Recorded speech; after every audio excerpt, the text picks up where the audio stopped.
Hi hello good evening. Welcome to quick revision 360 degrees.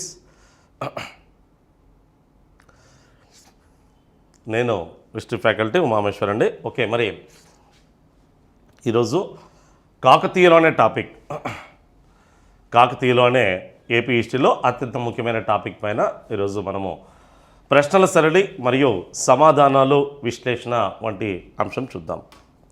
Okay, మరి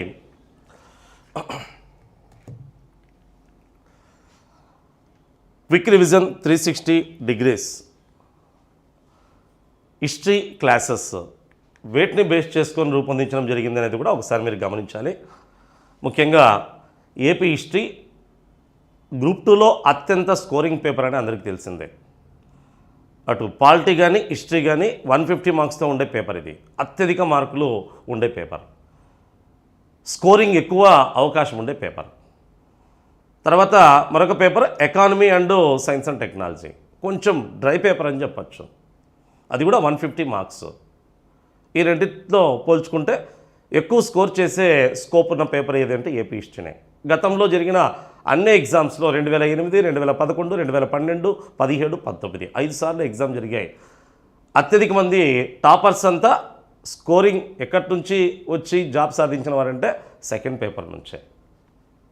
అంటే AP history polity అప్పుడు second paper, ఇటు first పేపర్గా ఉంది. మరి మనం కూడా ఏపీ హిస్టరీని అద్భుతంగా డిజైన్ చేయడం జరిగింది. క్విక్ రివిజన్ 360 డిగ్రీస్ ఎందుకు ఆలస్యంగా ఏపీ హిస్టరీని ఇంట్రడ్యూస్ చేస్తుంది అంటే, మంచి బుక్స్ రెఫరెన్స్ తీసుకొని క్లాస్ చెప్పించడం, ప్రతి చాప్టర్కి అద్భుతంగా ఇమేజెస్ని, అంటే ఆయా కాలాల్లో శాతవాహనులు కానీ, తూర్పు చాళుక్యులు కానీ, ఇక్ష్వాకులు కానీ, విజయనగర సామ్రాజ్యం కానీ, మోడర్న్ హిస్టరీ ప్రతి చాప్టర్కి ఆయా సంబంధిత ఇమేజెస్తో,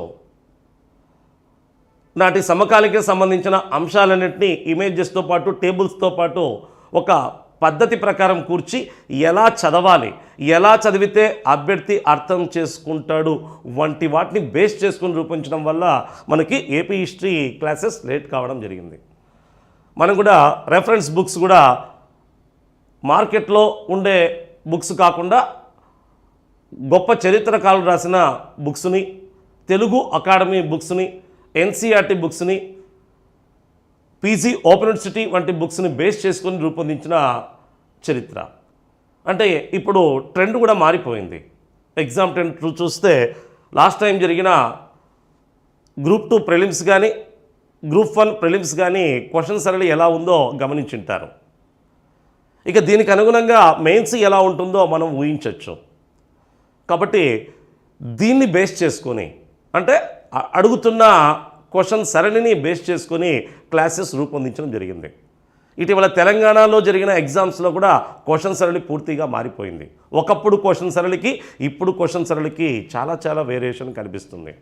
అందుకే క్విక్ రివిజన్ 360 డిగ్రీస్ వీటన్నింటినీ దృష్టిలో ఉంచుకొని ఏ బుక్స్ నుండి ఎలాంటి క్వశ్చన్స్ అడుగుతున్నాడు, ఎక్కడ ఎక్కువగా ఫోకస్ చేయాలి అనే వాటిపైన దృష్టిలో ఉంచుకొని క్వశ్చన్స్, గత క్వశ్చన్స్ ఎప్పుడు ఎలా అడుగుతాడో వంటి, నెక్స్ట్ ఎలా అడుగుతాడో వంటి అంశాలన్నీ దృష్టిలో పెట్టుకొని రూపొందించడం జరిగింది.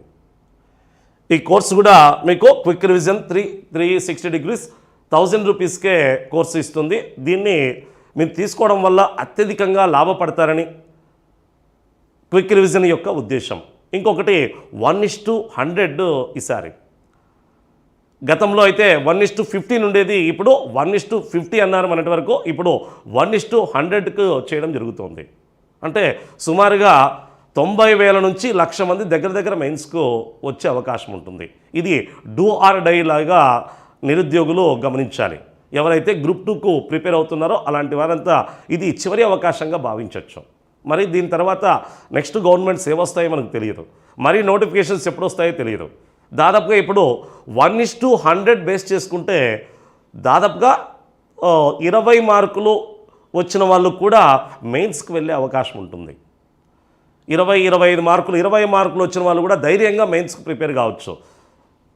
మేబీ ఇంకొక వారం 10 రోజుల్లో రిజల్ట్ కూడా అనౌన్స్ చేసే అవకాశం ఉంది. మేబీ ఉగాది తర్వాతకంతా రిజల్ట్ కూడా వచ్చే అవకాశం ఉంటుంది. కాబట్టి మంచి సమయం కూడా ఉంది. కొంచెం గట్టిగా బాగా ప్రయత్నిస్తే మనము ఈ సమయంలో మనం గ్రూప్ 2 జాబ్ సాధించి బయటపడే అవకాశం ఉంటుంది. కాబట్టి స్కోరింగ్ పేపర్ కాబట్టి మీరు ఏపీ హిస్టరీ పైన దృష్టి పెట్టండి, తర్వాత పాలిటీ మీద దృష్టి పెట్టండి. మన క్లాసెస్ కూడా అద్భుతంగా జరుగుతున్న ఎగ్జామ్స్కి అనుగుణంగా, క్వశ్చన్స్కి అనుగుణంగా రూపొందించడం జరిగింది. మీరు ఇది కేవలం డెమో మాత్రమే, మీకే ఇది శాంపుల్ మాత్రమే. అసలైన అంశం మీరు చూడాలంటే మన యూట్యూబ్లో కొన్ని శాంపుల్ క్లాసెస్ ఉన్నాయి. దాంతోపాటు మీరు కోర్స్ పర్చేస్ చేస్తే మొత్తం హిస్టరీ 75కు మ్యాక్సిమం 75% అంటే 100% మీకు న్యాయం జరిగే విధంగా క్లాసెస్ చెప్పబడ్డాయి. ఓకే, ఇక మనము క్లాసెస్కు వెళ్దాం. Books reference BSN Anantharao Chowdary, ఆంధ్రాలో స్వతంత్ర ఉద్యమ చరిత్ర రఘునాథరావు, దీంతోపాటు ఆధునిక ఆంధ్రదేశ చరిత్ర కోటిరెడ్డి తెలుగు అకాడమీ, ఇక పివికే ప్రసాదరావు మరియు ఆంధ్రుల చరిత్ర, దీంతోపాటు NCERT books and Ambedkar open institute బుక్స్ను బేస్ చేసుకొని మనం రూపొందించడం జరిగింది. ఓకే, మరి క్లాస్ స్టార్ట్ చేద్దాం. కాకతీయులకు సంబంధించిన విశ్లేషణాత్మకమైన ప్రశ్నలు మరియు వాటి విశ్లేషణ సరళి ఎలా ఉంటుందో చూద్దాం. ఫస్ట్ క్వశ్చన్, ఈ క్రింది వారిలో సరికాని సమాధానాన్ని గుర్తించండి. ఈ క్రింది వారిలో సరికాని సమాధానాన్ని గుర్తించండి అని ఇచ్చాడు. క్రీడాభిరామం ద్వారా ఏ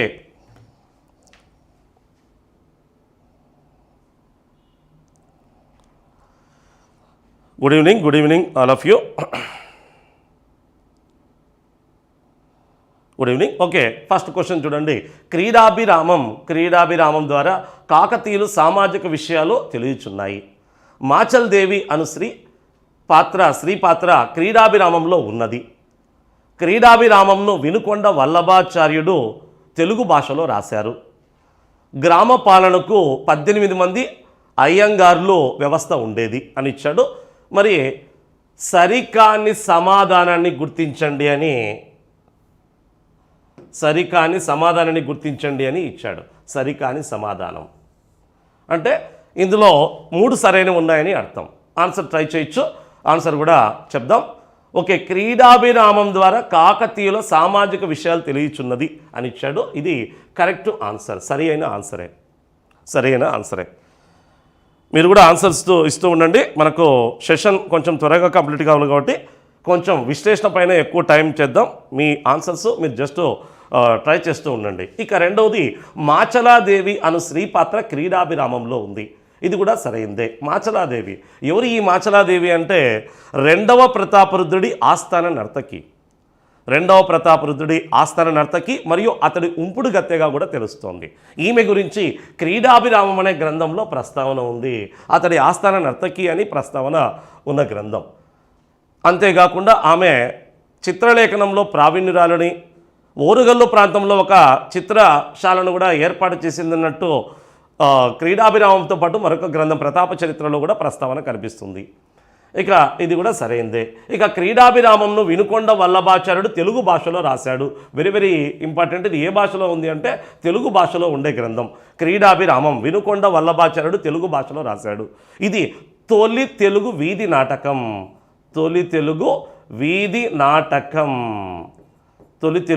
నాటకం క్రీడాభిరామం. దీన్ని ప్రేమాభి నాటకం అనే సంస్కృత గ్రంథం ఆధారంగా రచించబడింది. ఏ గ్రంథం? ప్రేమాభి నాటకం అనే సంస్కృత గ్రంథం ఆధారంగా రచించబడింది. ప్రేమాభి నాటకం అనే సంస్కృత గ్రంథం ఆధారంగా దీన్ని రచించబడింది. ఇది తొలి తెలుగు వీధి నాటకం. ఈ ప్రేమాభి నాటకం రావిపాటి త్రిపురాంతర కవి రచించిన అద్భుతమైన సంస్కృత గ్రంథం. రావిపాటి త్రిపురాంతర కవి రచించింది ప్రేమాభి నాటకం. రాణి రుద్రమదేవి కాలంలో వెలువడింది ఈ గ్రంథం. వినుకొండ వల్లభరాయుడు రచించాడు. ఇది కూడా సరైందే. సరికానిది ఏది అంటే గ్రామ పాలనకు 18 మంది అయ్యంగార్లు వ్యవస్థ ఉండేదని ఇచ్చాడు. ఇది సరైన సమాధానం కాదు. అయ్యంగార్లు 18 మంది కాదు, 12 మంది మాత్రమే ఉండేవారు. 12 మంది అయ్యంగార్లు ఉండేవారు. అయ్యంగార్లు అంటే గ్రామ పరిపాలన చేసేవారు. రాజుకి గ్రామానికి మధ్యవర్తులుగా గొలుసు లాంటి వారు అయ్యంగార్లో ముఖ్యులు రెడ్డి, కరణము, తలారి. రెడ్డి = గ్రామ పరిపాలన నిర్వహించే వ్యక్తి. శాంతి భద్రతలు చూస్తూ గ్రామ పరిపాలన నిర్వహించే వ్యక్తి రెడ్డి. ఇక కరణం = అకౌంట్స్ నిర్వహించే వ్యక్తి కరణం. ఇక దీంతోపాటు తలారి, ఈయన గ్రామ పోలీస్, గ్రామ రక్షకుడు. గ్రామంలో రక్షణ విధానాలు చూసే వ్యక్తి ఎవరంటే తలారి అనే వ్యక్తి, గ్రామ తలారి. ఇక దీంతోపాటు శెట్టి అని, పురోహితుడు అని, వడ్రంగి అని, కమ్మరి, కుమ్మరి, కంసలి, చాకలి, చర్మకారుడు వంటి వ్యక్తులు, చర్మకారుడు లాంటి వ్యక్తులు మిగతా వాళ్ళు. వీరి పరిపాలన అంతా గ్రామాల్లో కనిపిస్తుంది. ఇలా ఆయంగార్లో 12 మంది ఉన్నట్టు తెలుస్తుంది, 18 మంది కాదు. ఇది ఈ క్వశ్చన్కి సంబంధించిన విశ్లేషణ. ఇక్కడ ఇంకోటి, క్రీడాభిరామం అనే గ్రంథం కాకతీయుల కాలంలో వెలువడలేదు, రెడ్డి రాజుల కాలంలో వెలువడింది. రెడ్డి రాజుల కాలంలో క్రీడాభిరామం అనే గ్రంథం రచించబడింది. ఈ క్రీడాభిరామాన్ని రచించింది వినుకొండ వల్లభరాయుడు. ఈ గ్రంథంలోనే దేశ భాషలందు తెలుగు లెస్స అనే పదం మొట్టమొదటిసారిగా ఉపయోగించబడింది. ఈయనే దేశ భాషలందు తెలుగు లెస్స అని క్రీడాభిరామం అనే గ్రంథంలో ప్రస్తావించాడు. ఇక మరొక క్వశ్చన్ చూద్దాం. కాకతీయులకు సంబంధించి సరికాని సమాధానం ఈ క్రింది వానిలో ఏది? ఇది కూడా అలాంటి క్వశ్చనే.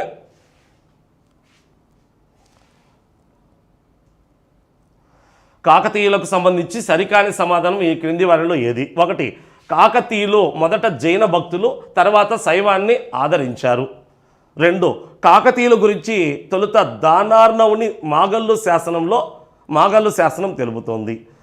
3, మైలాంబిక వేయించిన బయ్యారం చెరువు శాసనం కాకతీయుల వంశవృక్షం గురించి తెలియచేస్తుంది. 4, బయ్యారం చెరువు శాసనం ద్వారా కాకతీయుల మూల పురుషుడు కాకర్తె గుండన అని తెలియజేస్తున్నది. మరి ఇందులో కూడా సరికాని సమాధానం ఏది అని ఇచ్చాడంటే 3 సరైన ఉన్నాయి, మిగతాది 1 సరికాంది ఉందంట. ఆన్సర్ గమనించండి. ఫస్ట్, కాకతీయులు మొదట జైన భక్తులు, తర్వాత శైవాన్ని ఆరాధించారని ఇచ్చాడు. ఇది సరైందే. కాకతీయులు మొట్టమొదట జైన మతానికి చెందిన వాళ్ళు మొదట జైన మతస్థులు, తర్వాత శైవ మతాన్ని స్వీకరించారు. శైవ మతాన్ని ఎవరి కాలం నుంచి వీళ్ళు శైవ మతాన్ని స్వీకరించారంటే 1వ బేతరాజు అనే కాకతీయ రాజు నుంచి, మొదటి బేతరాజు 2వ బేతరాజు నుండి వీరు శైవ మతాన్ని స్వీకరించారు. 2వ బేతరాజు నుండి శైవ మతాన్ని స్వీకరించారు. వీరు స్వీకరించిన మొట్టమొదటి శైవం ఏది అంటే ఇంపార్టెంట్, కాలాముఖి శైవం. కాలాముఖి శైవాన్ని స్వీకరించినట్టు తెలుస్తుంది. కాలాముఖి శైవం. అలా తర్వాత కాలాముఖి శైవం తర్వాత వీరు అత్యధికంగా స్వీకరించి ఆదరించింది పాశుపత శైవం. ఇంకా దీంతో పాటు ఆరాధ్య శైవమని, వీరశైవమని కూడా వీళ్ళ కాలంలో బాగా ప్రాచుర్యంలో ఉండేది. ఓకే, మొదటిది సరైందే. కాకతీయులు మొదట జైనులు, అనంతరం శైవంను స్వీకరించి ఆదరించారు. స్వీకరించిన మొదటి కాకతీయ రాజు, 2వ బేతరాజు. స్వీకరించిన శైవం ఏది అంటే కాలాముఖి శైవం. ఆ కాలాముఖి శైవాన్ని 2వ బేతరాజుకి ఇచ్చింది రామేశ్వర పండితుడు అనే గురువు. రామేశ్వర పండితుడు అనే కాలాముఖి శైవ మతానికి చెందిన గురువు బేతరాజుకి కాలాముఖి శైవాన్ని ఇచ్చాడు. ఇక రెండవది చూద్దాం.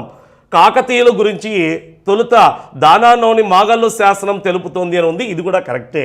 మాగల్లు శాసనం కృష్ణా జిల్లాలో లభించిన శాసనం. దానార్ణవుడు వేయించాడు. ఎవరు ఈ దానార్ణవుడు అంటే తూర్పు చాళుక్యరాజు. ఈ తూర్పు చాళుక్యరాజు దానార్ణవుడు మాగల్లు శాసనము వేయించాడు. అందులో మొట్టమొదట కాకతీయుల గురించి ప్రస్తావన ఉంది. కాకతీయుల గురించి ప్రస్తావించిన తొలి శాసనం ఏది అంటే మాగల్లు శాసనమే. దీనికి చాలా స్టోరీ ఉంది, ఎందుకు వేయించాడో ఏమని చూస్తే, ఈ దానార్ణవుడికి రాష్ట్రకూట సేనాని అయిన కాకతీయ వ్యక్తి, రాష్ట్రకూటుల దగ్గర కాకతీయులు మొదట సైన్యాధికారులుగా పనిచేసేవారు, సైన్యాధికారులుగా పనిచేసేవారు. ఆ ఉద్యోగుల్లో ఒకరు కాకర్తె గుండన దానార్ణవుణ్ణి వేంగిరాజుగా చేయడానికి రాష్ట్రకూట రాజు 2వ కృష్ణుడు పంపడంతో ఈ దానార్ణవుడు కాకతీయ సేనాని కాకర్తె గుండను వెళ్ళి వేంగి చాళుక్య రాజ్యాన్ని పరిపాలిస్తున్న 2వ అమ్మరాజును వధించి దానార్ణవుని పాలకుడుగా చేస్తాడు. దీంతో సంతోషించిన దానార్ణవుడు కాకర్తె గుండన విన్నపం మేరకు దొమ్మన శర్మ అనే బ్రాహ్మణుడికి కృష్ణా జిల్లాలోని మాగల్లు అనే గ్రామాన్ని దానంగా ఇస్తూ ఈ శాసనాన్ని వేయించినట్టు తెలుస్తోంది. ఈ శాసనంలో కాకతీయుల పుట్టుక గురించి ప్రస్తావన ఉంది. మొదట కాకతీయ రాజు గండయ్య అని, ఎరియా అని, బేతయ్య అని, తర్వాత కాకర్తె గుండన వంటి పేర్లన్నీ మనకు ఎందులో కనిపిస్తాయంటే మాగల్లు శాసనంలో. ఇలా చాలా సమాచారము కనిపిస్తుంది. ఇలా కాకతీయుల గురించి ఫస్ట్ మొట్టమొదట ప్రస్తావించింది మాగల్లు శాసనమే. ఇక మూడోది చూద్దాం. మైలాంబిక వేయించిన బయ్యారం చెరువు శాసనం కాకతీయుల వంశవృక్షం గురించి తెలియజేస్తుంది అని ఇచ్చాడు. ఇది కూడా సరైందే. మైలాంబిక ఎవరు? ఈ మైలాంబిక అంటే గణపతి దేవుడి యొక్క సోదరి, దేవుడి యొక్క సోదరి, మహాదేవుడి యొక్క కుమార్తె. గణపతి దేవుడి యొక్క సోదరి మరియు మహాదేవుడి యొక్క కుమార్తె మైలాంబిక. ఈ మైలాంబిక వేయించిన శాసనమే బయ్యారం చెరువు శాసనం. ఉమ్మడి ఖమ్మం జిల్లాలోని బయ్యారం అనే ప్రాంతంలో చెరువును తవ్వించి వాళ్ళ తల్లి పేరు బయ్యాలదేవి, తల్లి పేరు మీదుగా బయ్యారం చెరువు అనే దాన్ని త్రవ్వించి శాసనాన్ని వేయించింది. ఈ శాసనంలో కాకతీయుల వంశ చరిత్ర గురించి ఉంది. మొదట కాకతీయులు రాష్ట్రకూటులకు సామంతులని, తర్వాత కళ్యాణి చాళుక్యులకు సామంతులయ్యారని, ఆ రాష్ట్రకూటులకు సామంతులుగా ఉన్న కాకతీయులు ఎవరు, కళ్యాణి చాళుక్యులకు సామంతులుగా ఉన్న కాకతీయులు ఎవరు వంటి వంశవృక్షానికి సంబంధించిన అంశాలు ఇందులో ఉన్నాయి. కాకతీయుల చరిత్ర గురించి ఫస్ట్ ప్రస్తావించింది మాత్రం మాగల్లు శాసనం. తర్వాత వాళ్ళ వంశవృక్షం గురించి ఎక్కువ సమాచారం ఇస్తున్న శాసనం ఏది అంటే గణపతి దేవుడి సోదరి మైలమ్మ వేయించిన బయ్యారం చెరువు శాసనం. ఇది సరైంది. ఇక బయ్యారం చెరువు శాసనం ద్వారా కాకతీయుల మూలపురుషుడు కాకర్త్య గుండన అని తెలియజేస్తుంది అని ఇచ్చాడు. ఇది సరైంది కాదు. ఏంటని చూస్తే ఈ శాసనంలో కాకతీయుల మూలపురుషుడు కాకర్త్య గుండనానికి లేదు, వెన్నరాజు లేదా వెన్నభూపతి అని ఉంది. వెన్నరాజు లేదా వెన్నభూపతి అని ఉంది. కాబట్టి కాకతీయుల మూలపురుషుడు బయ్యారం చెరువు శాసనం ప్రకారం వెన్నరాజు లేదా వెన్నభూపతి. ఈ శాసనం ప్రకారం వీళ్ళ వంశం దుర్జయ వంశం.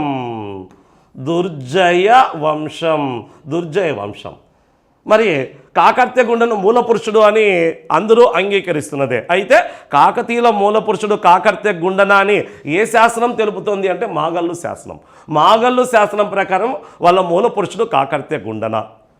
అత్యధిక మంది చరిత్రకారులు కూడా కాకతీయుల మూలపురుషుడు కాకర్త్యగుండనని అంగీకరించాయి. అయితే ఈ శాసనం మాత్రం తమది దుర్జయ వంశమని, తమ మూలపురుషుడు వెన్నరాజు లేదా వెన్నభూపతి అని తెలుపుతున్నాయి. మాగల్లు శాసనం ప్రకారము కాకర్త్యగుండన వాళ్ళ వంశం సామంతవెట్టి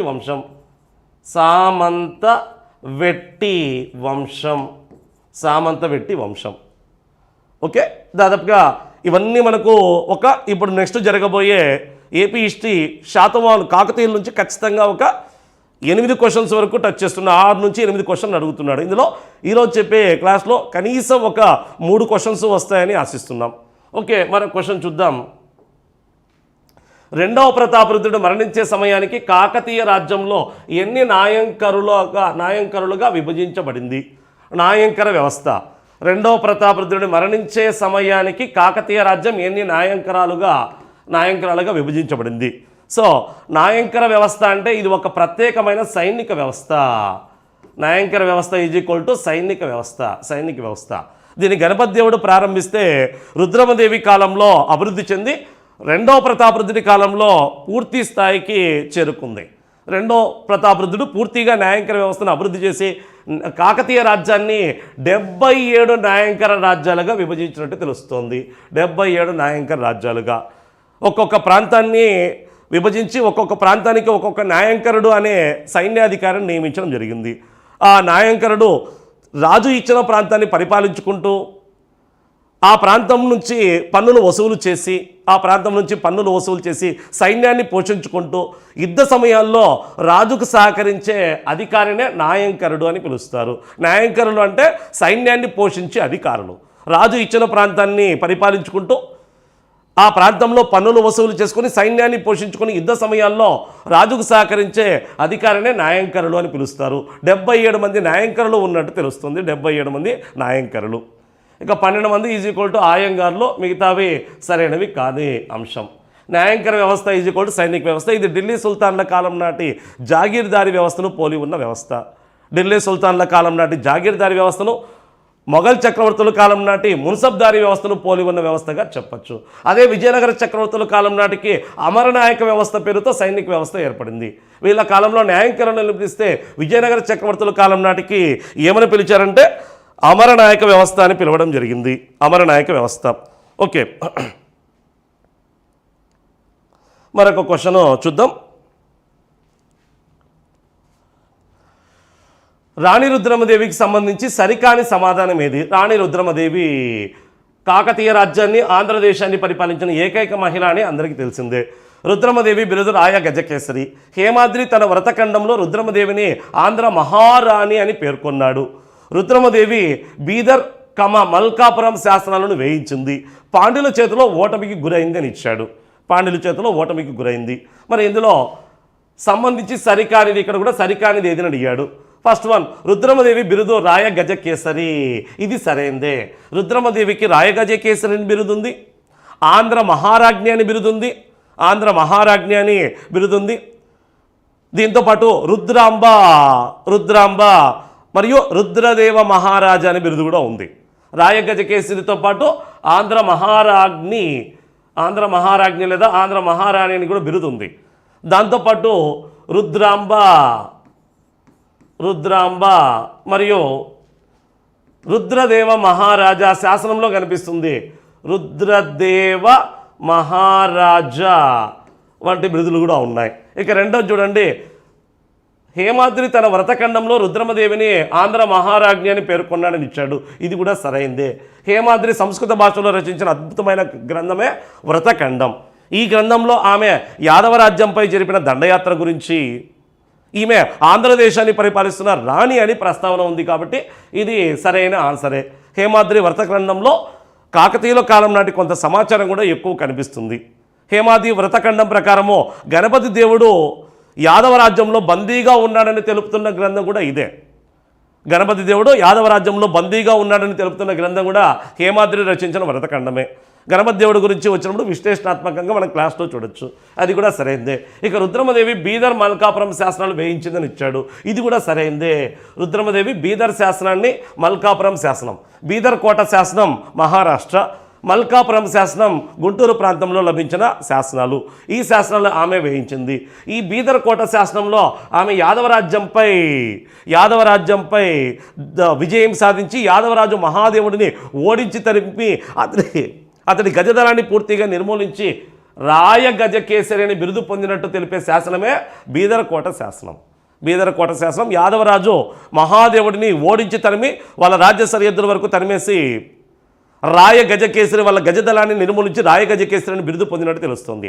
అయితే రాయ గజకేసరి బిరుదు వాళ్ళ తండ్రి గణపతి దేవుడికి కూడా ఉంది. ఈమె కూడా యాదవులపై విజయానికి గుర్తుగా ఈ బిరుదును ధరించినట్టు తెలుస్తోంది. ఇంకా మల్కాపురం శాసనం ఈమె వేయించింది. గుంటూరులో లభించిన శాసనం, ఉమ్మడి గుంటూరులో. ఈ మల్కాపురం శాసనంలో ఆమె శైవమతం గురించి తన గురువు శైవమతాచార్యుడైన విశ్వేశ్వర శివాచార్యుడు గురించి ఇందులో ప్రస్తావించింది. ఇందులో తాను స్వీకరించిన శైవమతం గురించి, తన గురువు గురించి, శైవమత గురువు విశ్వేశ్వర శివాచార్యుడు గురించి, అతడు ఎక్కడ నివసించాడు వంటి అనేక విషయాలు ఈ శాసనంలో ఉన్నాయి. చాలా ఎక్కువ సమాచారం అందిస్తున్న శాసనంలో ఇది కూడా ముఖ్యమైనది. మతపరమైన విషయాలు ఈ శాసనంలో ఎక్కువగా ఉన్నాయి. ఓకే, ఇక పాండ్యుల చేతిలో ఓటమికి గురైంది అని ఇచ్చాడు. ఇది సరైంది కాదు. రుద్రమదేవి పాండ్యుల చేతిలో ఎలాంటి ఓటమికి గురి కాలేదు. కాబట్టి ఇది సరైంది కాదు. ఇక మన క్వశ్చన్ చూద్దాం. అల్లావుద్దీన్ ఖిల్జీ ఆధిపత్యంలో ఓరుగొల్లపై తొలి ముస్లిం దాడి ఏ సంవత్సరంలో జరిగిందని ఇచ్చాడు. అల్లావుద్దీన్ ఖిల్జీ ఆధిపత్యంలో ఓరుగల్లుపై తొలి ముస్లిం దాడి ఏ సంవత్సరంలో జరిగిందని ఇచ్చాడు. 1303, 1309, 1316, 1323. ఆప్షన్స్ అద్భుతంగా ఉన్నాయి. ఆన్సర్ ట్రై చేయండి.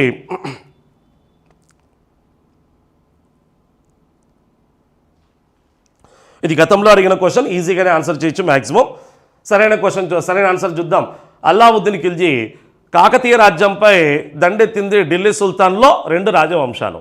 కాకతీయ రాజ్యం ఏర్పడిన నాటికే ఉత్తర భారతదేశంలో ఢిల్లీ సుల్తాన్ రాజ్యం ఏర్పడి కొనసాగుతూ వస్తుంది.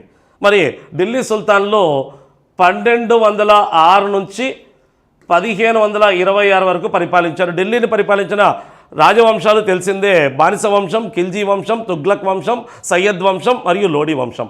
అయితే కాకతీయ రాజ్యంపై దండెత్తింది 2 ఢిల్లీ సుల్తాన్ రాజవంశాలే. ఒకరు ఖిల్జీలు, రెండో వారు తుగ్లక్లు. ఇద్దరు మాత్రమే దండెత్తారు, ఖిల్జీ వంశస్థులు, తుగ్లక్ వంశులు. ఖిల్జీ వంశస్థులు 3 సార్లు, తుగ్లక్ వంశస్థులు 2 సార్లు దండెత్తినట్టు మహమ్మదీయ రచనల్లో ప్రస్తావన ఉంది. అమీర్ ఖుస్రూ రచనల్లో, మరికొంతమంది ముస్లిం రచనల్లో ప్రస్తావన ఉంది. మొత్తం 5 టైమ్స్ దండెత్తినట్టు తెలుస్తుంది. అందులో మొట్టమొదటి దండయాత్ర 1303లో జరిగింది. 1303 చాలామంది సరైన ఆన్సర్ ఇచ్చారు. 1303లో కాకతీయ రాజ్యంపై దండయాత్ర జరిగింది. మొట్టమొదటి కాకతీయ రాజ్యంపై దండెత్తిన తురుష్క జాతీయుడు లేదా ఢిల్లీ సుల్తాన్ ఎవరంటే అల్లావుద్దీన్ ఖిల్జీ. అల్లావుద్దీన్ ఖిల్జీ ఇతను ప్రత్యక్షంగా దండెత్తలేదు, కానీ తన సేనాధిపతిని మాలిక్ ఫక్రుద్దీన్ జునా అనే వ్యక్తిని పంపాడు. ఎవరిని? మాలిక్ ఫక్రుద్దీన్ జునాని పంపగా ఈ మాలిక్ ఫక్రుద్దీన్ జునాని రెండో ప్రతాపరుద్రుడి యొక్క సేనాధిపతులైన రేచర్ల వెన్న ఉప్పరపల్లి యుద్ధంలో ఓడించి తరిమేశారు. రేచర్ల వెన్న మరికొంతమంది సేనాధిపతులు ఉప్పరపల్లి యుద్ధంలో ఓడించి తరిమేశారు. దీంతో అల్లావుద్దీన్ ఖిల్జీ సేనాని మాలిక్ ఫక్రుద్దీన్ జనా ఓడిపోయి ఉప్పరపల్లి యుద్ధంలో ఓడిపోయి పారిపోవడం జరిగింది. ఇక తర్వాత అల్లావుద్దీన్ ఖిల్జీ మరొక సుప్రసిద్ధమైన సైన్యాధికారిని కాకతీయ రాజ్యంపై దండయాత్రకు పంపాడు. తర్వాత అల్లావుద్దీన్ ఖిల్జీ సేనాధిపతుల్లో ముఖ్యుడు మాలిక్ కాఫర్. ఈ మాలిక్ కాఫర్ 1309లో అల్లావుద్దీన్ ఖిల్జీ తరఫున కాకతీయ రాజ్యం మీద దండెత్తి రెండో ప్రతాపరుద్రుడిని ఓడించి అతను ఢిల్లీ సుల్తాన్కి సామంతుడిగా చేశాడు.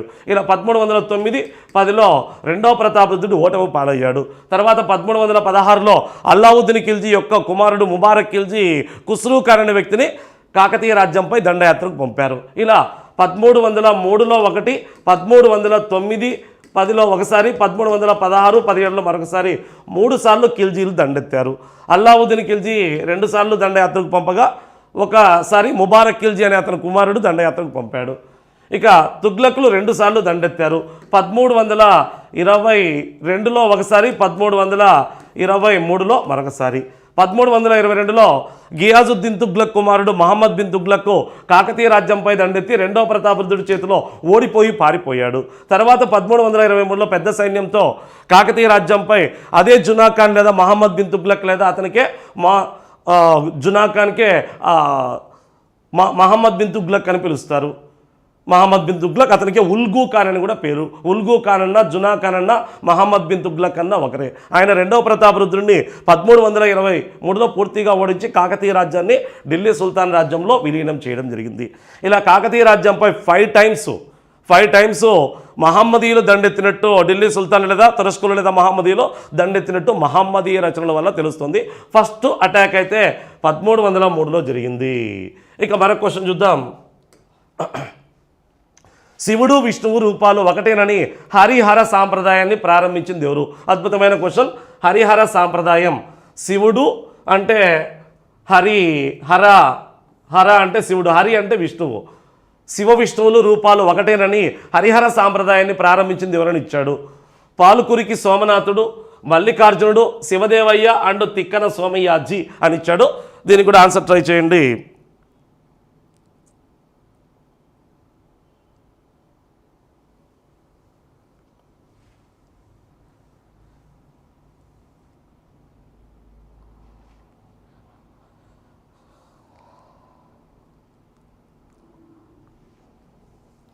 ఖచ్చితంగా చేయగలుగుతారు.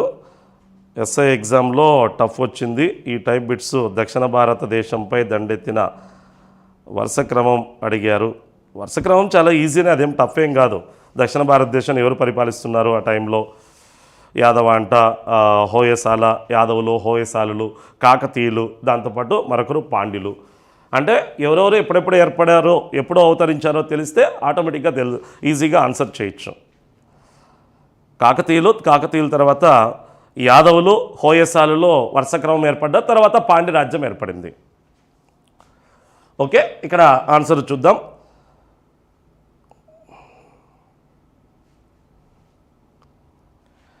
ఎలిమినేట్.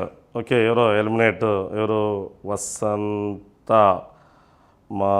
మహాదేవ్, సోమనాథుడు, ఫుల్ శివ 1 ఎమ్లెట్. ఓకే, చూద్దాం.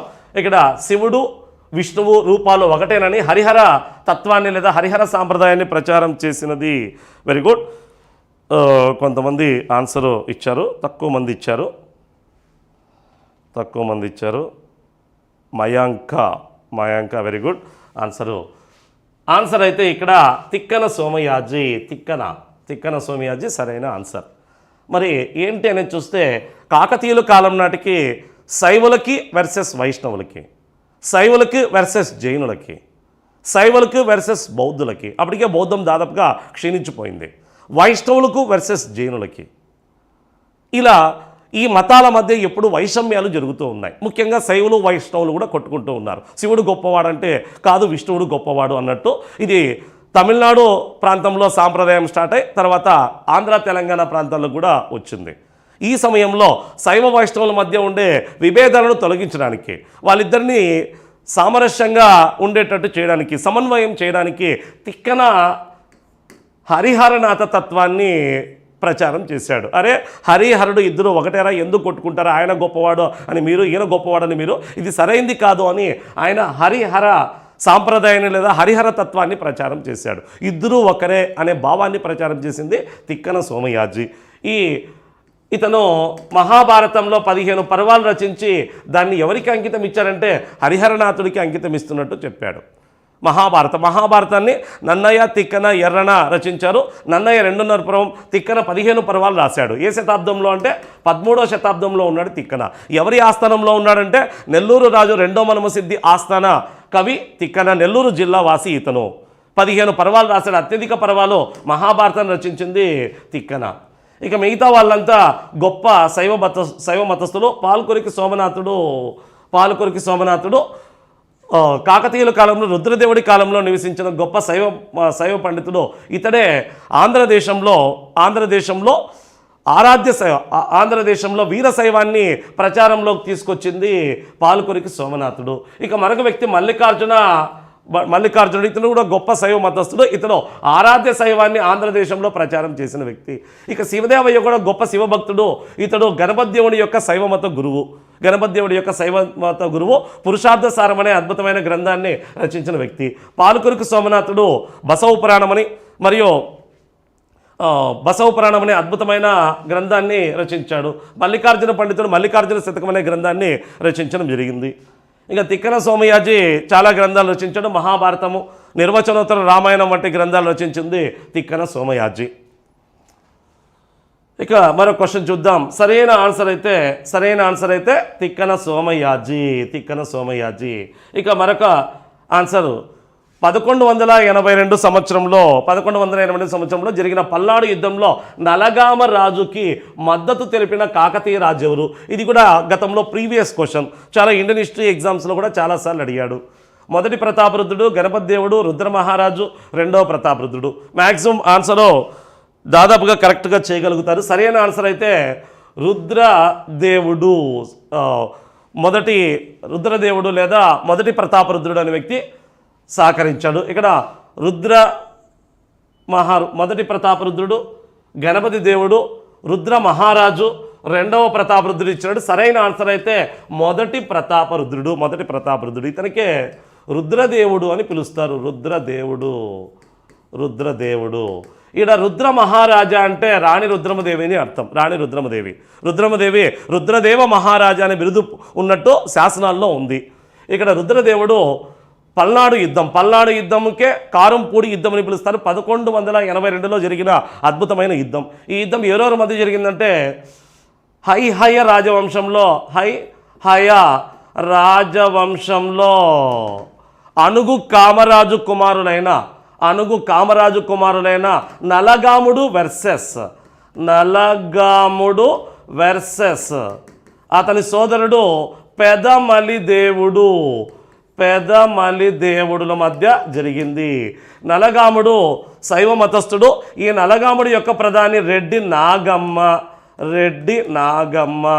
ఈ పెదమలి దేవుడు యొక్క ప్రధానమంత్రి. వీళ్ళు పల్నాడులో పల్నాడు ప్రాంతాన్ని పరిపాలించుకునేవారు. పెదమలి దేవుడు యొక్క ప్రధానమంత్రి పల్నాటి బ్రహ్మనాయుడు.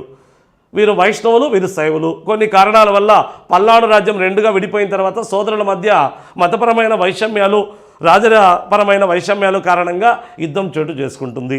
ఈ యుద్ధం రావడానికి ప్రధాన కారకులు రెడ్డి నాగమ్మ, పల్నాటి బ్రహ్మనాయుడే. ఈ యుద్ధంలో పల్నాటి యుద్ధంలో ఈ రెడ్డి నాగమ్మ నలగాముడు కాకతీయ రాజు రుద్రదేవుడి సహాయాన్ని అర్థిస్తారు. రుద్రదేవుడు లేదా మొదటి ప్రతాపరుద్రుడు. దీంతో మొదటి ప్రతాపరుద్రుడు నలగాముడికి రెడ్డి నాగమ్మలకు సహాయంగా 1000 అశ్విక దళాన్ని సహాయంగా పంపినట్టు మనకు తెలుస్తుంది. చివరికి నలగాముడు రెడ్డి నాగములు విజయం సాధించారు. పెదమలి దేవుడు పల్నాటి బ్రహ్మనాయుడు ఓటమి పాలు కావడం జరిగింది. ఇది ఆంధ్రదేశంలోని సుప్రసిద్ధమైన యుద్ధంగా ప్రసిద్ధి చెందింది. 1182 పల్నాటి యుద్ధం లేదా కారంపూడి యుద్ధం. ఈ పల్నాటి యుద్ధంపై వెలువడిన గ్రంథాలే పల్నాటి వీరచరిత్ర శ్రీనాథుడు రచించాడు. పల్నాటి భాగవతం పేరుతో వీరభద్ర కవి తెలుగులో గ్రంథాన్ని రాశాడు.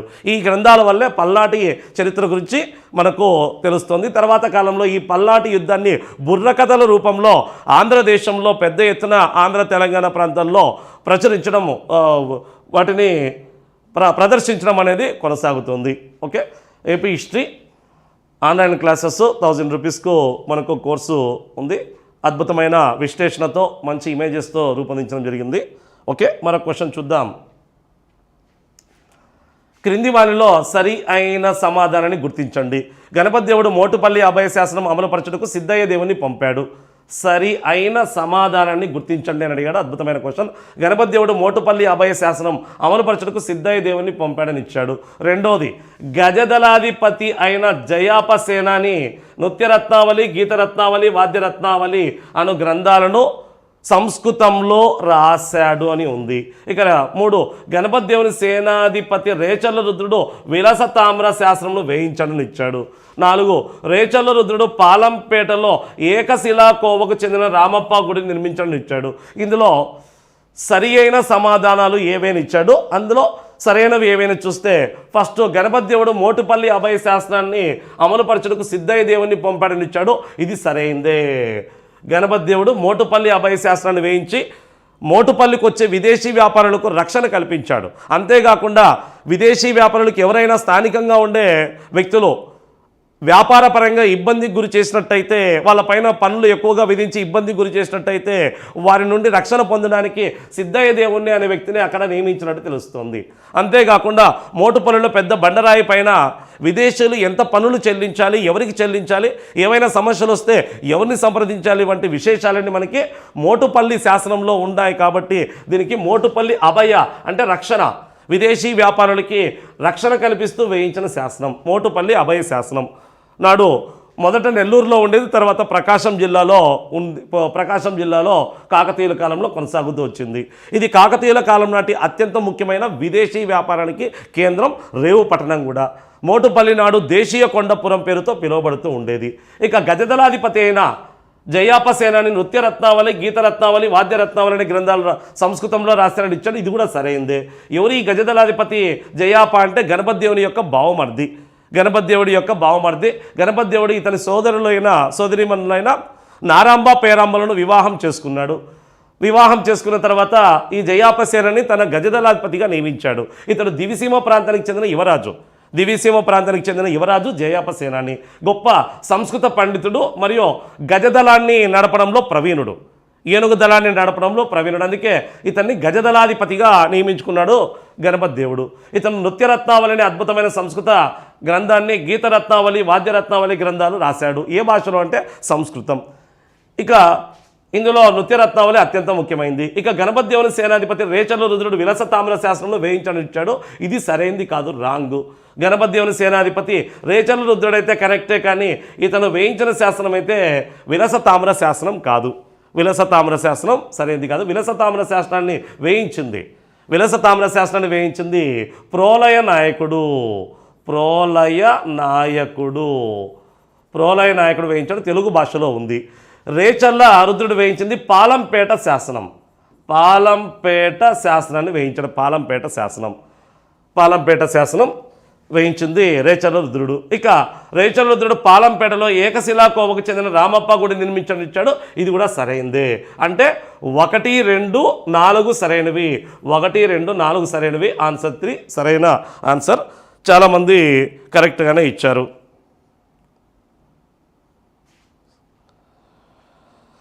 ఓకే, మరొక క్వశ్చన్ చూద్దాం. ఏకశిలా కోవకు చెందిన టెంపుల్గా పిలువబడుతుంది పాలంపేట. అద్భుతమైన విశ్లేషణ. తర్వాత రామప్ప టెంపుల్ గురించి వచ్చినప్పుడు చూడొచ్చు. ఇక బయ్యారం చెరువు శాసనం ప్రకారం తొలి కాకతీయులు ఏ పట్టణాన్ని పాలించారు? తొలి కాకతీయులు ఏ పట్టణాన్ని పాలించారు ఇచ్చాడు. ఆన్సర్ ట్రై చేయండి. రుద్రపట్టణము, హనుమకొండ, కాకతీయ పట్టణము, కోరివి పట్టణం. టైం ఇస్తాను, ఆన్సర్ ట్రై చేయండి.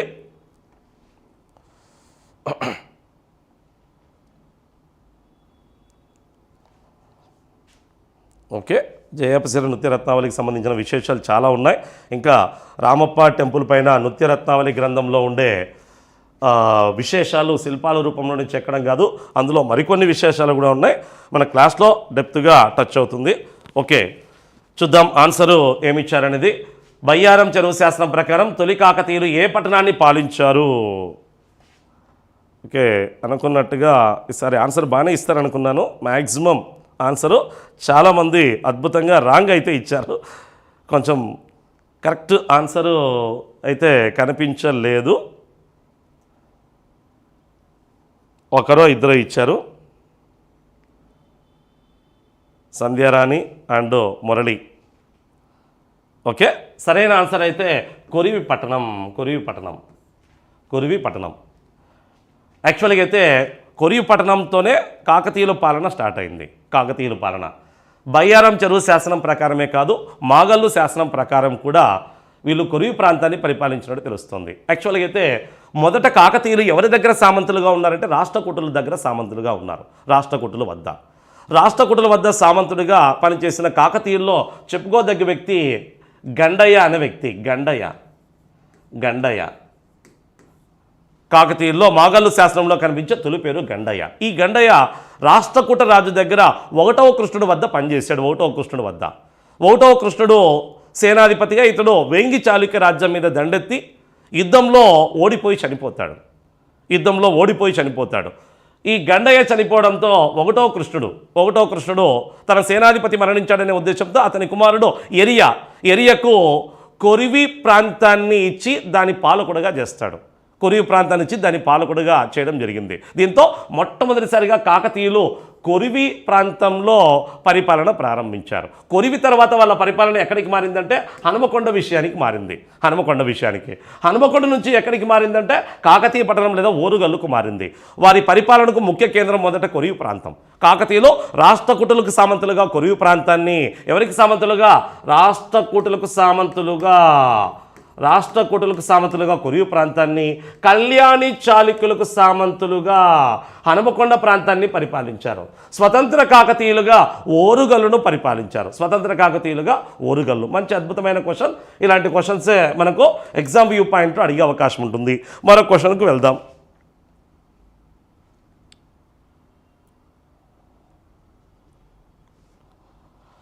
రెండవ కృష్ణుడు కాదు, మొదటి కృష్ణుడు. రెండవ కృష్ణుడి దగ్గర పనిచేసింది కాకర్త్య గుండన. రెండవ కృష్ణుడి దగ్గర పనిచేసింది కాకర్త్య గుండన. రమణ. రెండవ కృష్ణుడు వద్ద కాదు, మొదటి కృష్ణుడు వద్ద గండయ్య పనిచేశాడు. రెండవ కృష్ణుడు వద్ద పనిచేసిన వ్యక్తి కాకర్త్య గుండన.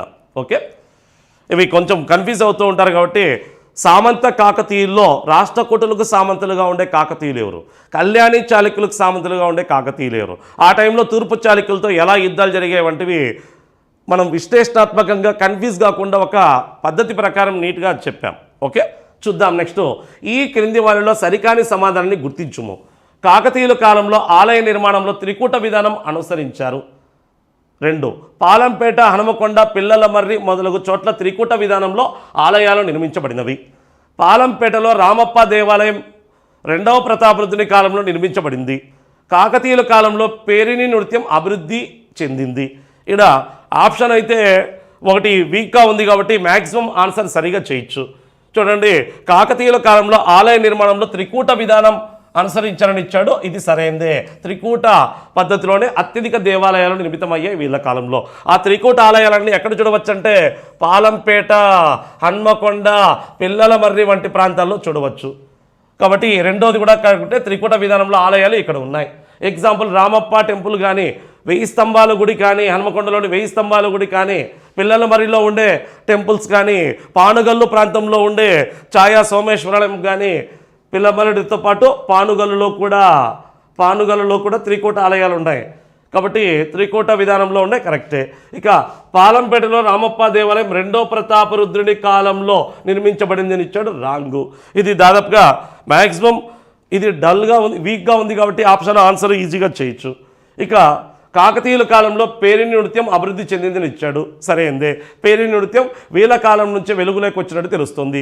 పేరిణి నృత్యం ఇది శైవ సంబంధిత నృత్యం కేవలం శివాలయంలో లేదా వీరులు సైనికులు యుద్ధాలకు వెళ్ళే సమయంలో పురుషులు మాత్రమే ప్రదర్శించే నృత్యం పేరిణి నృత్యం. ఇది శైవ సంబంధిత నృత్యం. ఈ నృత్యం గురించి మనకి నృత్యరత్నావళి గ్రంథంలో ప్రస్తావన కనిపిస్తుంది. పేరిణి నృత్యం కేవలం పురుషులు మాత్రమే అభినయిస్తారు, అంటే ప్రదర్శిస్తారు. ఎక్కడ అంటే యుద్ధానికి వెళ్ళే సైనికుల ముందు ప్లస్ శివాలయం ముందు ప్రదర్శిస్తారు. పేరిణి నృత్యం కాకతీయుల కాలంలో సుప్రసిద్ధంగా కొనసాగింది. ఇక రామప్ప దేవాలయాన్ని నిర్మించింది గణపతి దేవుడి కాలంలో కాబట్టి ఇది సరైంది కాదు. ఇక త్రికూట ఆలయం అంటే ఏంటి అనేది కూడా ఒక డౌట్ ఉంటుంది. త్రికూట దేవాలయాలంటే ఒకే గోపుర శిఖరం కింద 3 గర్భగుడులలో ముగ్గురు దేవతల్ని ప్రతిష్ఠింపజేసి 3 మూల విరాట్లను ప్రతిష్ఠింపజేసి నిర్మించే ఆలయాన్నే త్రికూట ఆలయం అంటారు. ఈ త్రికూట ఆలయం ఏ విధంగా ఉంటుందంటే ఒకే గోపుర శిఖరం కింద ఎగ్జాంపుల్ ఒకే గోపుర శిఖరం కింద 3 గర్భగుడులతో కూడి ఉంటుంది. ఇక్కడ ఒక గర్భగుడి, ఇక్కడ ఒకటి.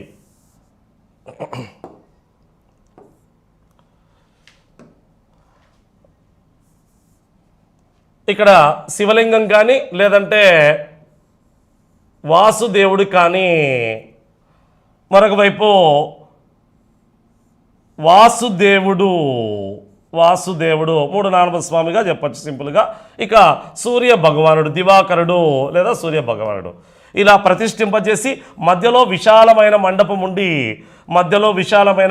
ఉండి నిర్మించే అద్భుతమైన టెంపుల్నే త్రికూట ఆలయం అంటారు. ఒకే గోపుర శిఖరం కింద 3 మూల విరాట్లను ప్రతిష్ఠింపచేసి మధ్యలో విశాలమైన మండపంతో నిర్మించే ఆలయమే త్రికూట ఆలయం. ఇక్కడ ముందర నందీశ్వరుడు ఉంటాడు. ఈ విధంగా 3 దేవులని దర్శనం చేసుకుని వచ్చే విధంగా నిర్మిస్తారు. 1000 స్తంభాల గుడి కానీ, రామప్ప గుడి కానీ, మరియు పానుగల్లులోని ఛాయా సోమేశ్వరాలయం కానీ, పిల్లరమల్లి ప్రాంతంలో ఉండే శివాలయాలు కానీ ఈ టైప్లోనే కనిపిస్తారు. ముఖ్యంగా 3 మూల విరాట్లలో 3 శివలింగాలన్నా ఉంటాయి. లేకుంటే ఒక శివలింగంతో పాటు వాసుదేవుడు అంటే విష్ణువు, వాసుదేవుడు లేదా దివాకరుడు ఈ ముగ్గురిని పెట్టి ప్రతిష్ఠింపజేసి నిర్మించే ఆలయం. ఇక మరొక క్వశ్చన్ చూద్దాం. మహమ్మద్ బిన్ తుగ్లక్ కాకతీయుల రాజ్యాన్ని 1323 సంవత్సరంలో ఆక్రమించిన తర్వాత ఓరుగల్లుకు తన ప్రతినిధిగా మాలిక్ మక్బూల్ని నియమించి ఓరుగల్లు పట్టణాన్ని ఏమని నామకరణం చేశాడు? క్వశ్చన్ చాలా పొడవుగా ఉంది, ఆన్సరు సింపుల్గానే చేయొచ్చు.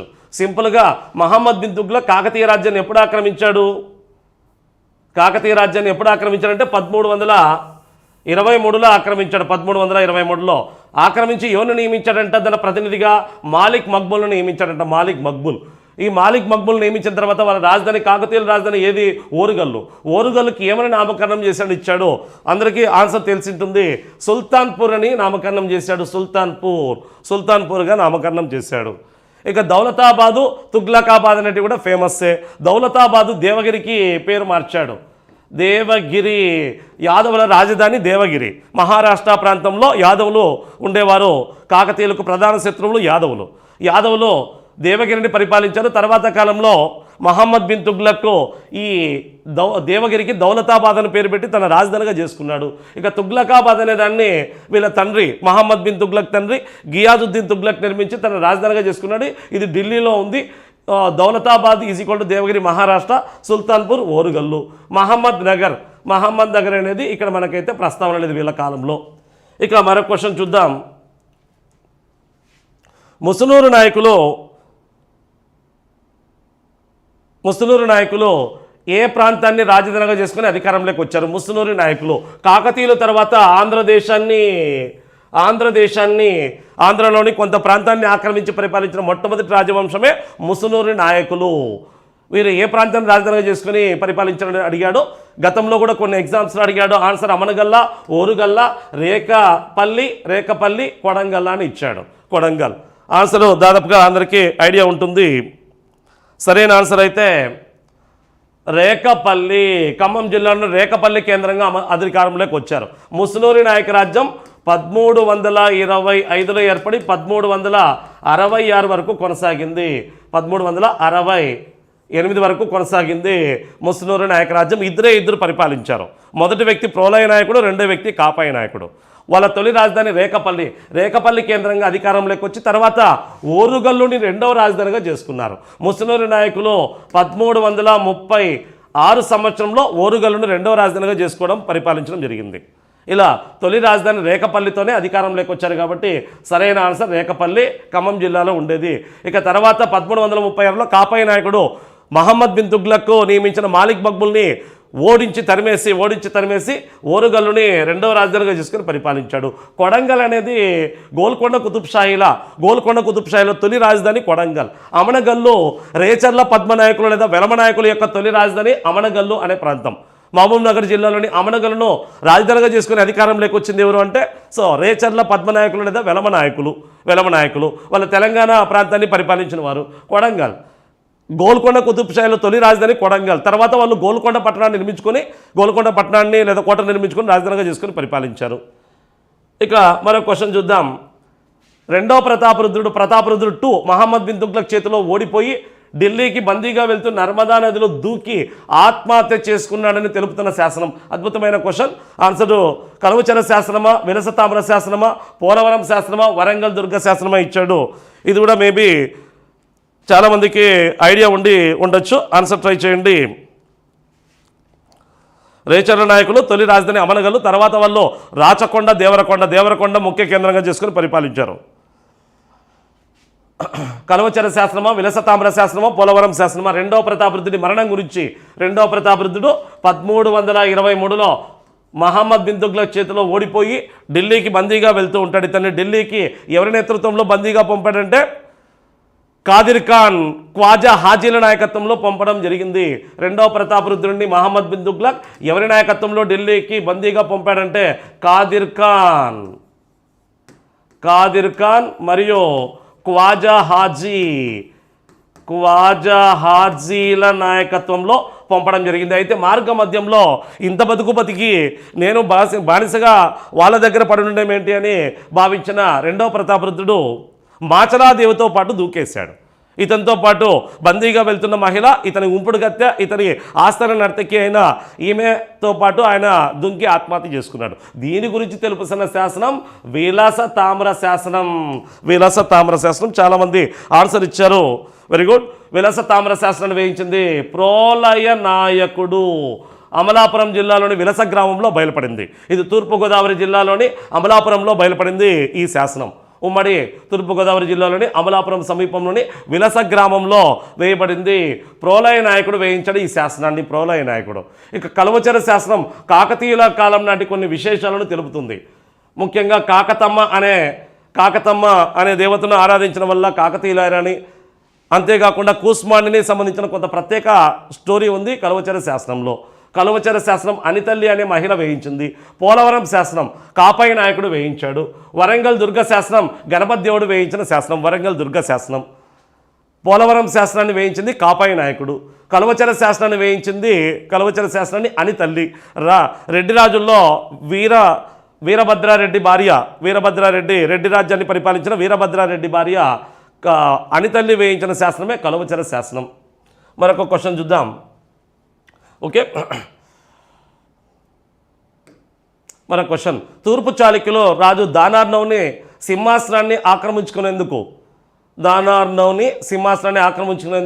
సహాయంగా రెండవ కృష్ణుడు ఎవరి ఆధ్వర్యంలో సైన్యాన్ని పంపాడు?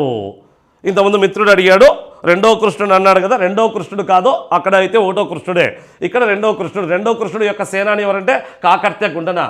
రెండవ కృష్ణుడు యొక్క సేనాని కాకర్త్య గుండన ఆన్సర్ ఇక్కడే చెప్పేసానా. తూర్పు చాళుక్యరాజు దానానవుని సింహాసనాన్ని ఆక్రమించి కర్త్య గుండన. ఈ రెండవ కృష్ణుడి యొక్క సేనాధిపతి కాకర్త్య గుండన. ఈ దానానవుడు తూర్పు చాళుక్యరాజు.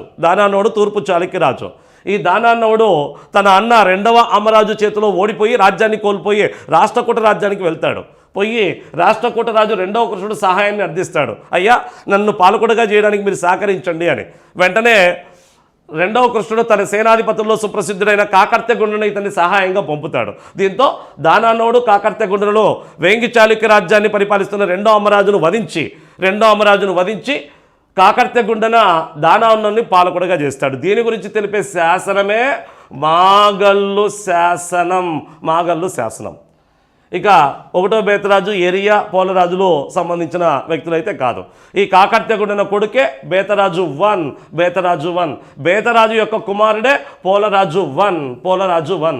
ఎరియా యొక్క మనవడే కాకర్త్య గుండన. ఓకే, మరొక అంశం, కాకర్త్య గుండన ఏ యుద్ధంలో మరణించాడో ట్రై చేయండి. కాకర్త్య గుండన ఏ యుద్ధంలో మరణించాడు? ఉప్పరపల్లి యుద్ధము, చందుపట్ల యుద్ధము, పెరవంగూరు యుద్ధము, కోరివి ప్రాంత యుద్ధం. ఇంతకుముందు కాకర్త్య గుండన చెప్పాం. కాకర్త్య గుండన రెండవ కృష్ణుడు మరణించిన తర్వాత ఒక రాజ్యానికి ముదికొండ చాళుక్యులకి మరియు కాకర్త్య గుండనికి మధ్య యుద్ధం జరుగుతుంది. ఆ యుద్ధంలో కాకర్త్య గుండను కొంతమంది ఓడించి చంపేస్తారు. ఆన్సర్ గమనించండి. ఉప్పరపల్లి యుద్ధమా, చందుపట్ల యుద్ధమా, కొరివి ప్రాంత యుద్ధమా, పెరువంగూరు యుద్ధమా? కొంచెం కష్టమైన క్వశ్చన్, ట్రై చేయండి.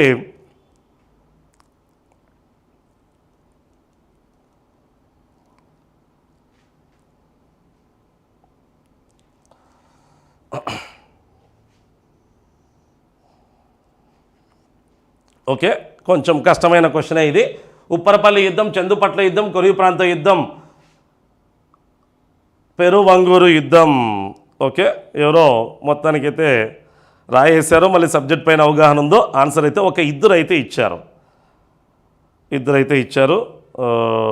సతీష్ బాబు అండ్ సతీష్ బాబులు ఇచ్చారు. ఓకే, సరైన ఆన్సర్ చూద్దాం. సరైన ఆన్సర్ అయితే పెరువంగూరు యుద్ధం. సరైన ఆన్సర్ పెరువంగూరు యుద్ధం.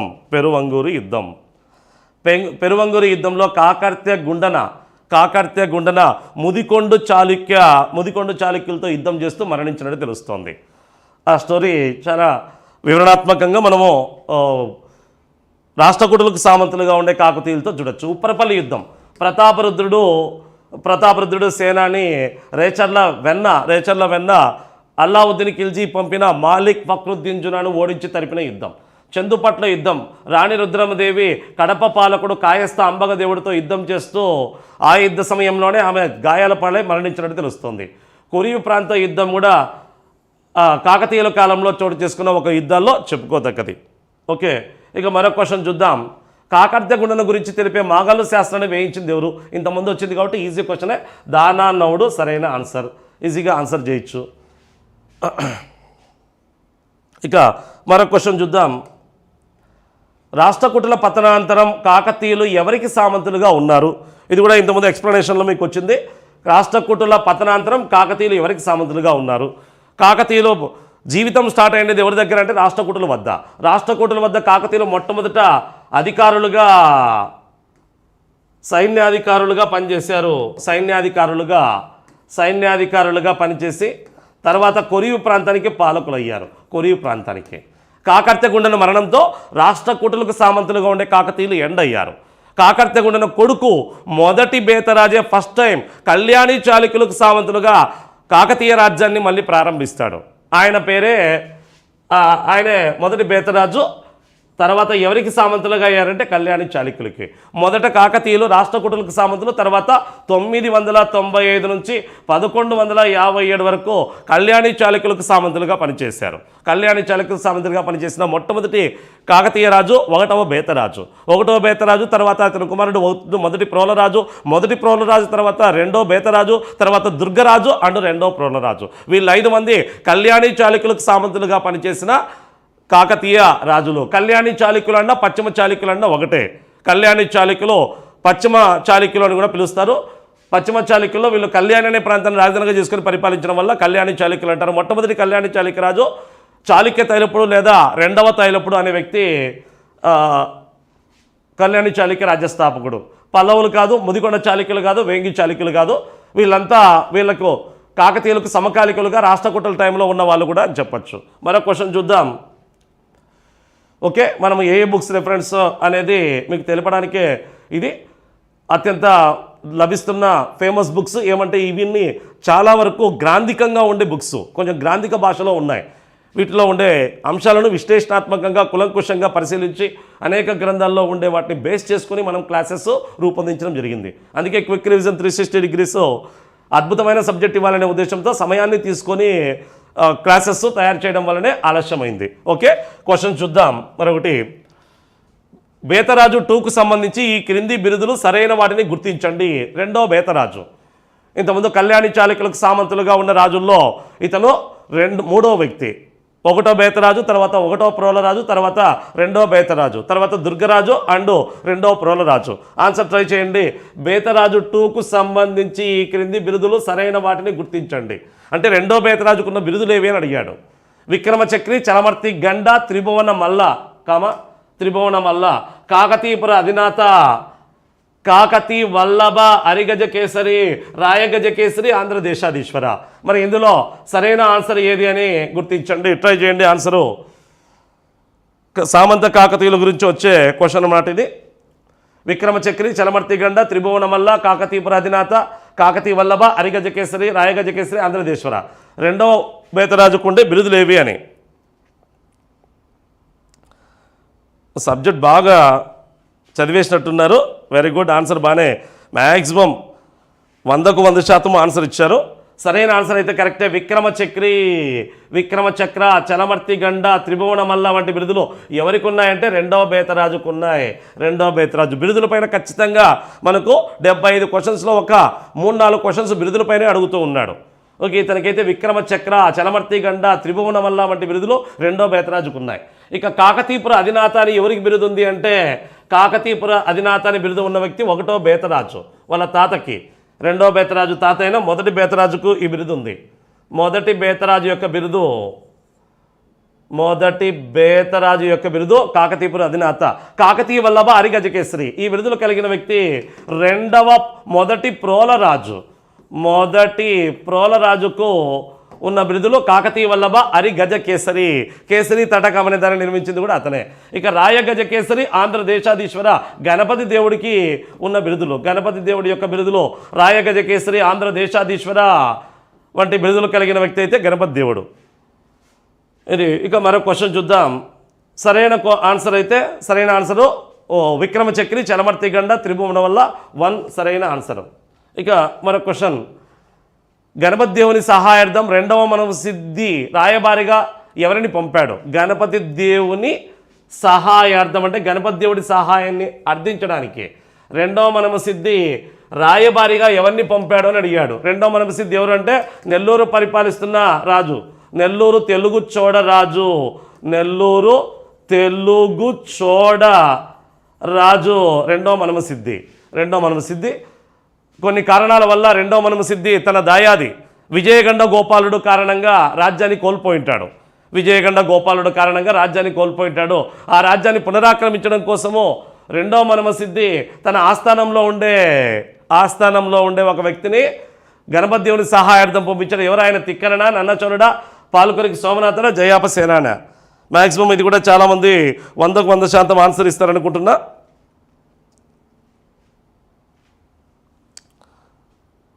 వెరీ గుడ్, 100కు 100% ఇవ్వలేదు కానీ ఒక 70% ఆన్సర్ అయితే ఇచ్చారు. కరెక్ట్ వచ్చి తిక్కన గణపతి దేవుడి ఆస్థానాన్ని సందర్శించిన నెల్లూరు తెలుగు చోడరాజు రెండో మనమ సిద్ధి ఆస్థాన కవి.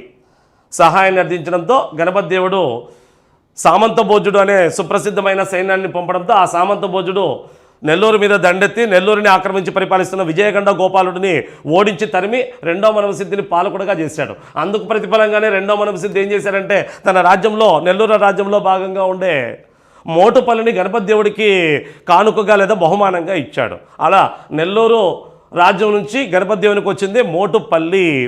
దీని గురించి మనకి తిక్కరణ రచించిన నిర్వచనోత్తర రామాయణం అనే గ్రంథంలో కనిపిస్తుంది.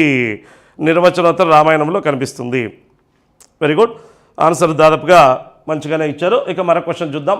కాకతీయులు తొలుత రాష్ట్రకూటులకు సామంతులు, ఆంధ్రులు కాని వీరు ఆంధ్రదేశంలోనికి ప్రవేశించుటకు తోడ్పడిన పరిస్థితులేమి? వెరీ గుడ్, అద్భుతమైన క్వశ్చన్ అని చెప్పొచ్చు. ఇది గమనించండి. కాకతీయులు తొలుత రాష్ట్రకూటులకు సామంతులు, కరెక్టే. ఆంధ్రులు కాని వీరు అంటే కాకతీయులు ఆంధ్రులు కాదు అని తెలుస్తుంది. ఆంధ్రులు కాని వీరు ఆంధ్రదేశంలోనికి ప్రవేశించుటకు అంటే అప్పుడు ఆంధ్రులు కాదు, తెలంగాణ ప్రాంతంలో రాష్ట్రకూటులకు సామంతులుగా ఉన్నారు. ప్రవేశించుటకు తోడ్పడిన పరిస్థితులు ఏమి? ఆప్షన్ 1, రాష్ట్రకూటులకు కాకతీయులు సైన్యాధ్యక్షులు కావడం వల్ల. 2, రాష్ట్రకూటులు వేంగి చాళుక్యులపై యుద్ధములు చేయడం వల్ల. 3, రాష్ట్రకూట చాళుక్య యుద్ధములో వారి ఆంధ్రదేశ ప్రవేశమునకు కారణము పై పేర్కొన్నవన్నీయు అని ఇచ్చాడు. సరైన ఆన్సర్ గమనించండి, ట్రై చేయండి. ఇది కొంచెం డిఫరెంట్ క్వశ్చను, ఆలోచించి ఆన్సర్ చేయొచ్చు.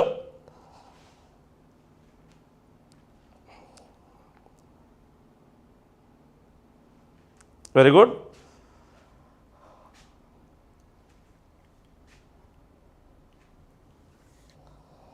వెరీ గుడ్, అద్భుతంగా ఆన్సర్ చేశారు. ఏమంటే సబ్జెక్ట్ పైన అవగాహన ఉంది కాబట్టి, చదివారు కాబట్టి ఖచ్చితంగా ఆన్సరు 100కు 100% బాగానే ఇచ్చారు. ఓకే, రాష్ట్రకూటులకు కాకతీయులు సైన్యాధ్యక్షులు కావడం వల్ల అనేది కరెక్టే. రాష్ట్రకూటులు వేంగి చాళుక్యులపై యుద్ధములు చేయడం ద్వారా కరెక్టే. రాష్ట్రకూట చాళుక్య యుద్ధములో వారి ఆంధ్రదేశ ప్రవేశంకు కారణం. అత్యంత ముఖ్యమైనది అయితే మూడోది సరైంది. కానీ మిగతా 2 కూడా దగ్గరగా ఉన్నాయి కాబట్టి పైవన్నీ పేర్కొనబడినవి అని చెప్పచ్చు. అంటే రాష్ట్రకూటులకి చాళుక్యులకి అంటే వేంగి చాళుక్యులకి నిరంతర యుద్ధాలు చోటు చేసుకుని ఉన్నాయి. ఈ సమయంలో చాలా సందర్భాలు రాష్ట్రకూట రాజులు వేంగి రాజ్యంపై దండయాత్రలకు కాకతీయులను పంపారు. ఎగ్జాంపుల్ గండయ్య, 2వ కాకర్త్య గుండన. వీళ్ళు రాష్ట్రకూటుల తరఫునే ఆంధ్రదేశంలో ప్రవేశించాల్సి వచ్చింది. సరైన ఆన్సరు 4గిట్లో మూడోది సరైంది. దీంతోపాటు ఈ 2 కూడా సరైనవే కాబట్టి పైవన్నీ సరైనవే అని చెప్పచ్చు. ఓకే, ఇవి కాకతీయులకు సంబంధించిన క్వశ్చన్స్. ఓకే, మరొక క్వశ్చన్ కూడా ఉంది. కాకతీయులు తొలి చరిత్ర గురించి మరియు చతుర్థ కులజులని విపుల సమాచారం అందజేయ శాసనం. కాకతీయుల తొలి చరిత్ర గురించి మరియు చతుర్థ కులజులని విపుల సమాచారం తెలియజేసే శాసనం. ట్రై చేయండి, ఇది కూడా అద్భుతమైన క్వశ్చనే. హనుమకొండ శాసనమా, గార్ల శాసనమా, వరంగల్ శాసనమా, బయ్యారం చెరువు శాసనమా? ఆన్సర్ ట్రై చేయండి, మంచి క్వశ్చన్.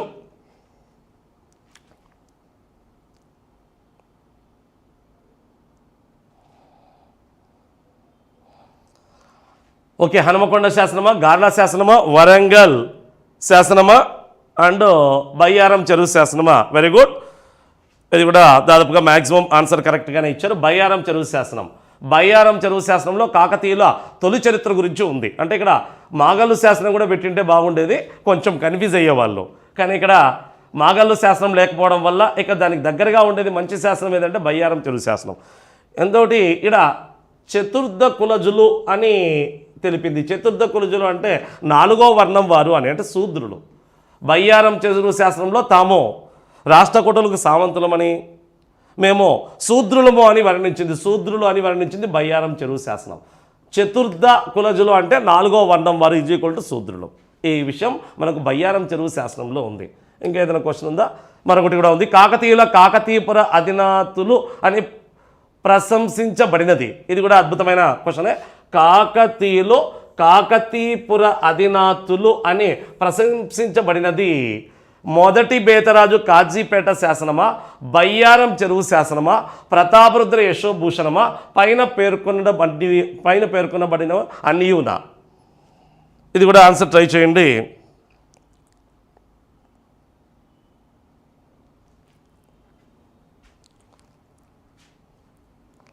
ఓకే, మొదటి బేతరాజు కాజీపేట శాసనమా, బయ్యారం చెరువు శాసనమా, ప్రతాపరుద్ర యశోభూషణమా, పైన పేర్కొనమా, అన్నీవా?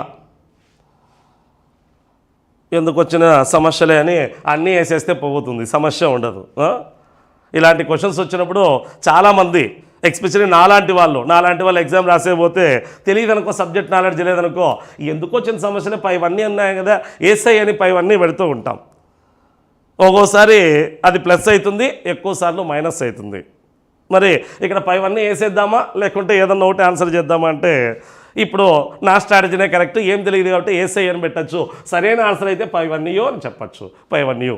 సో కాకతీపుర అధునాతులు అని కాకతీయుల్ని ప్రస్తావించినవి మొదటి బేతరాజు కాజీపేట శాసనంలో ఉంది, కరెక్టే. ఇది కూడా బయ్యారం చెరువు శాసనంలో కూడా కాకతీపురమును పాలించడం వల్ల మేము కాకతీయులు అయ్యామని, కాకతీపుర అధినాతులం అయ్యామని బయ్యారం చెరువు శాసనంలో కూడా ఉంది. ప్లస్ కాకతీయులు కాకతమును ఆరాధించడం వల్ల కాకతీపురాధీశులు అయ్యారని ప్రతాపరుద్ర యశోభూషణంలో కూడా ఉంది. పైవన్నీయో సరైనవే. ఓకే, ఇక మరో క్వశ్చన్. పాండ్యరాజు కాకతీయ గణపతి దేవునిపై సాధించిన విజయం సూచికగా ఒక నాణెమును ముద్రించను. ఆ నాణెము పైపక్క, నాణెము ఇక్కడ పైపక్క అంటే పైభాగంలో, పై పక్క మరియు క్రింది పక్క అంటే క్రింది భాగంలో ముద్రిత చిహ్నములేమి?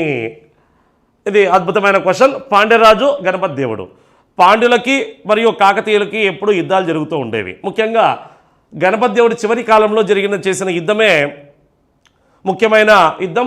1163లో గణపతి దేవుడు వర్సెస్ పాండ్యులకి మధ్య జరిగింది. ముత్తుకూరు యుద్ధం అంటారు, ముత్తుకూరు యుద్ధం. ఆ ముత్తుకూరు యుద్ధం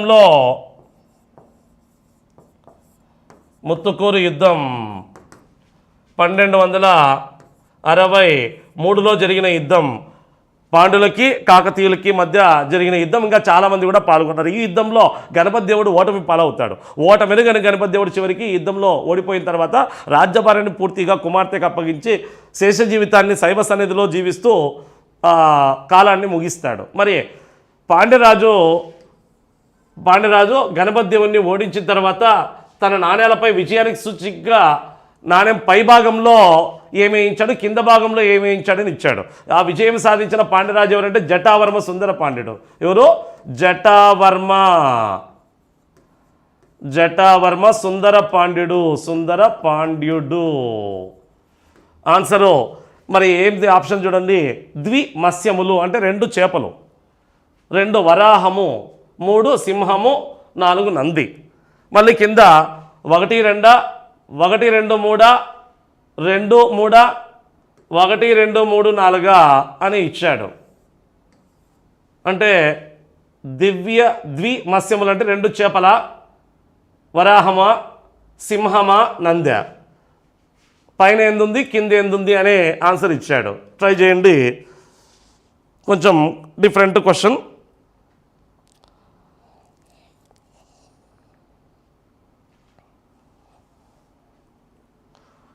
ముత్తుకూరు యుద్ధం 1263 గణపతి దేవుడు వర్సెస్ పాండ్యులు. జటావర్మ సుందర పాండ్యుడి చేతిలో ఓడిపోతాడు. అది కూడా నెల్లూరు రాజు 2వ మన్మసిద్ధిని పాలకుడుగా చేయడం వల్ల ఆ విజయగండ గోపాలుడు, ఓడిపోయిన విజయగండ గోపాలుడు జటావర్మ సుందర పాండ్యుడితో చేతులు కలపడం వల్ల ఈ యుద్ధం చోటు చేసుకుంది. ఈ టైంలో యాదవులు కూడా కాకతీయులతో కలిసి, కాకతీయులు ప్లస్ నెల్లూరు చోడరాజు 2వ మన్మసిద్ధి ఒకవైపు, పాండ్యులు విజయగండ గోపాలుడు అనే వ్యక్తి ఒకవైపు.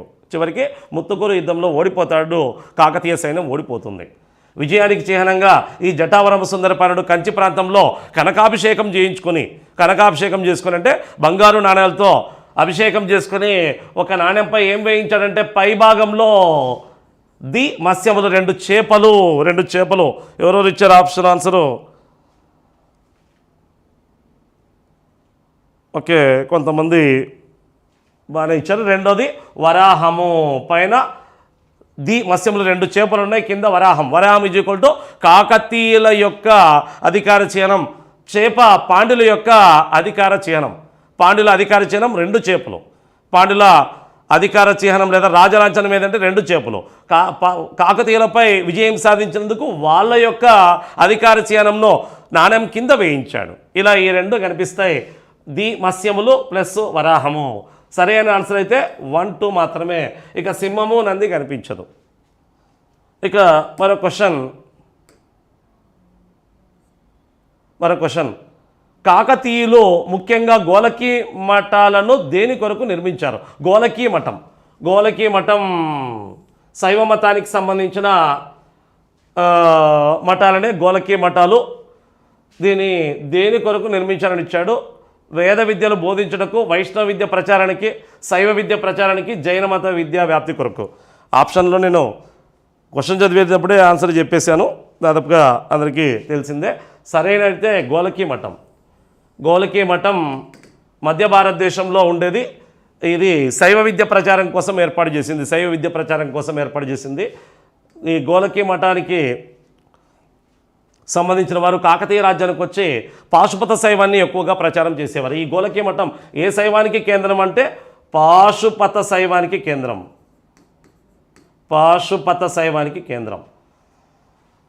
ఇక లాస్ట్ క్వశ్చన్ చూద్దాం. ఇదే లాస్ట్ క్వశ్చన్. కాకతీయుల కాలంలో ప్రసూతి వైద్య కేంద్రాలు ఉన్నట్టు తెలుపుతున్న శాసనం. ప్రసూతి వైద్య కేంద్రాలు అంటే గర్భిణీలకు డెలివరీ చేసే వైద్య వెటర్నరీ హాస్పిటల్ అంటారు కదా, అవి ప్రసూతి వైద్య కేంద్రాలు ఉన్నట్టు తెలుపుతున్న శాసనం కాకతీయుల కాలంలో. చందుపట్ల శాసనమా, మల్కాపురం శాసనమా, మోటుపల్లి శాసనమా, కలువచెర శాసనమా? ఆన్సర్ ట్రై చేయండి. చివరి క్వశ్చన్.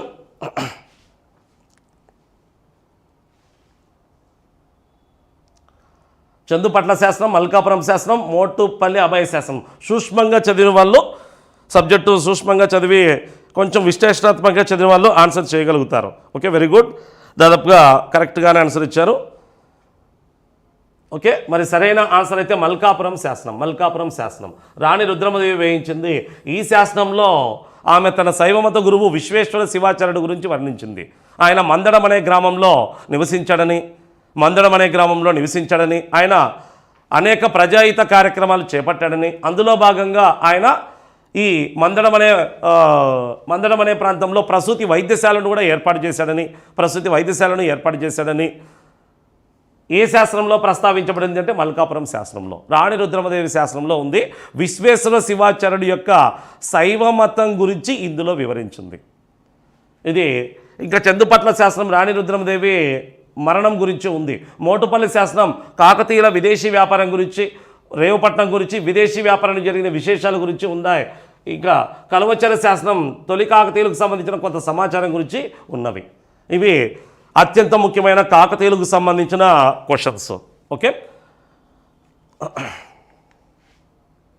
అండి, ఇది ఈరోజు సెషన్లో అత్యంత ముఖ్యమైన కాకతీయులకు సంబంధించిన క్వశ్చన్స్. మరొక సెషన్లో కొన్ని క్వశ్చన్స్తో మేము ముందుకు వద్దాం.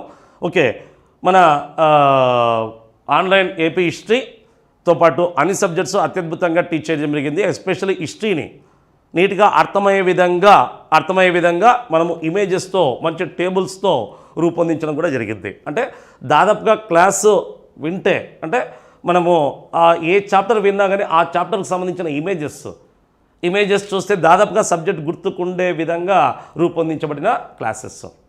ఓకే అండి, thank you, good night. Next క్లాస్లో మరి కలుద్దాం. Any doubts?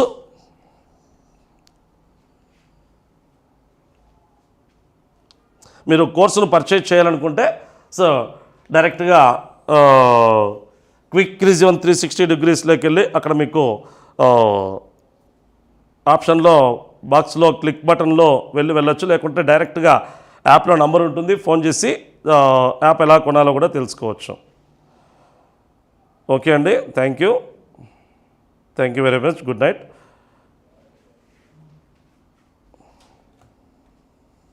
ఓకే, నెక్స్ట్ క్లాస్లో కలుద్దాం.